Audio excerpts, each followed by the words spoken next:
there's a beautiful story from the history of Al-Andalus, where the Khalifa at the time, he wanted to find someone to marry his daughter. And the Khalifa, he doesn't just want, anyone to, it was his son. He didn't want just anyone to marry his son.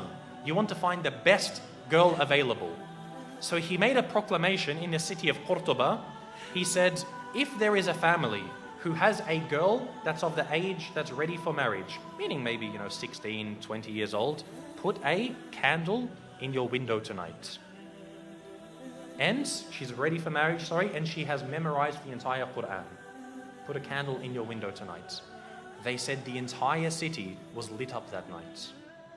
The entire city was lit up because there were so many young girls who had memorized the Qur'an. So he said, Khair, my son can't marry that many women. So he said the next night, any of you who has a daughter who's of the age to marry, who has memorized the entire Qur'an, and also one of the certain books of Maliki fiqh, put a candle in your window tonight. It was said again that night, not as much as the night before, but almost again the whole city was lit up by candles.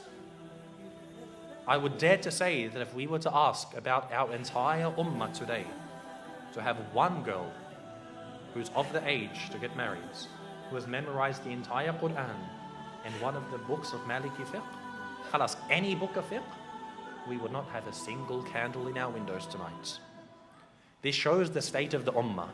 And this is a sign that we see when our women are educated, the ummah is strong. For the men to be educated, khalas, men are always going to be educated. They're always going to be needed. You're always going to need an imam. But the true test for the ummah is when the women are educated. You see today, most of our women, some parts of the world, the women can't even go into the masjids. They won't even have a space for them in the masjids, let alone educating them. You find, khalas, she knows how to cook and clean, perfect, mashallah, this is all we need. No, they must be educated. This is why Andalus, it was seen as a high time for the ummah to know about Islam. No, I'm not saying for her to go to university and study liberal arts and accounting. I'm talking about Islam. To come to the Islamic centers and to know her religion. We must have this because she is the one who is going to raise a nation.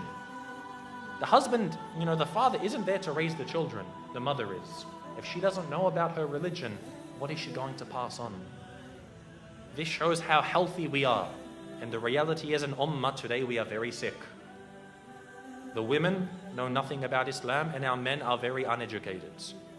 So we have to turn this around.